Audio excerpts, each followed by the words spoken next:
Hi, I welcome you on a channel involving mind of compliance. So far, I have been discussing about the three stages of money laundering. But today, I am taking little the route, and I would be discussing one of the very hot topics nowadays: a 107 million pound a penalty which has been levied to a Santander Bank. So I was reading and I would be sharing with you certain insight from the regulator's viewpoint for which the Santander has been uh, levied such a heavy penalty. So the first and foremost thing that Santander was not adequately staffed for the monitoring of the transactions. Their, their staff was not so equipped, the systems were not up to date, and even the profiling of the customer was not done properly.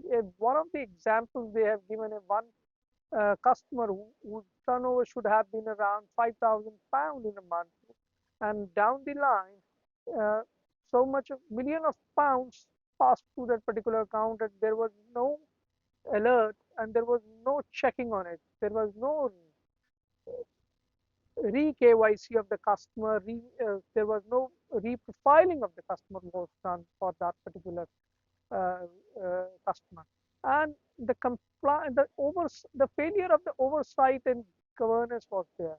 There was not much of a tone from the top. The compliance was struggling to communicate to the business line in a sense that the compliance did not have the full authority. The one of the uh, customer was supposed to be exited as per the compliance, and continuously those were writing to the first line of defense. But however, the first line of defense did not close the account, and it continued for another 1.5 years or 2 years. So so this also, if we summarize such things, first and foremost thing which comes to my mind is, see, with all what people have been talking, this issue, transactional monitoring issue, the reprofiling of the customer, re-KYC and all those things. But what I feel is the root cause of all this is the tone from the top was missing. There was not much of a governance. And the second thing is the people were not inclined. Nothing could go such an ori position unless the people are not intended or not inclined to the compliance. If people are intended and inclined, then this kind of an issue couldn't crop up because they will definitely address those issues then and there.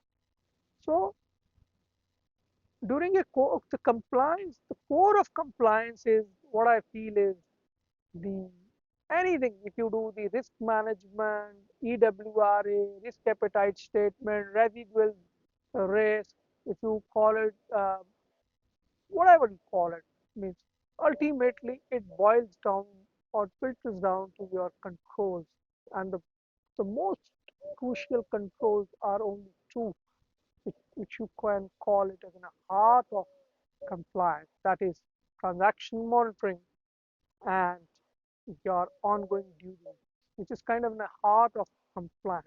So if you have an lackadaisical approach over there, if you have something which is where you are not concentrating, where your resources are not up to the level, then definitely your compliance will go for a topsy-turvy. That's what had happened with the Santander.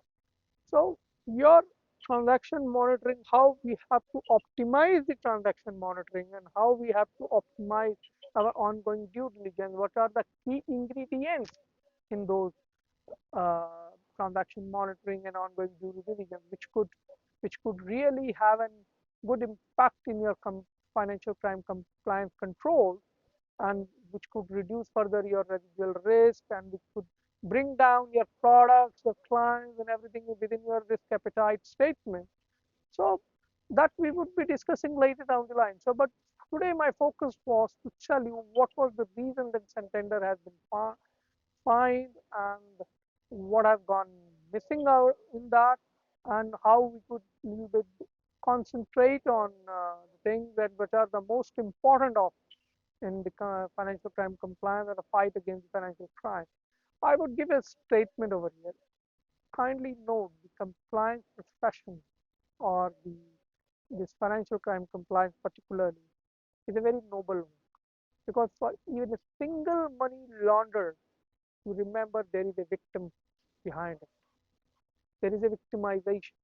If you look at the human trafficking, human smuggling, sextortion, if you the tax evasion or drugs peddling and all those things, they all have a victimization. So you people are into the noble industry, your people are into the noble world in which you could create a huge impact in society.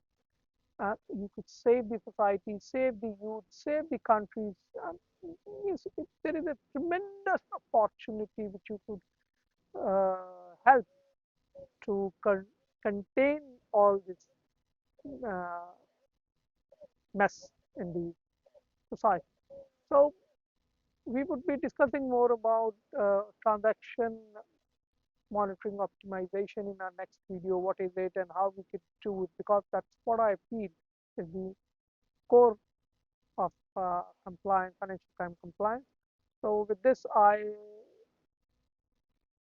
sum up today with the thing that please see that if you are in a financial crime compliance, that your transaction monitoring systems and your ongoing due diligence should be very robust, up to date, and it should reflect the current realities and the practicality. With this, I wish you all the very best, and I request all of you to kindly share, like, comment, subscribe the channel, and please do listen to these videos. It would be very valuable to you, and we would be discussing on a very unique topic called transaction monitoring optimization in our next video. Thank you very much.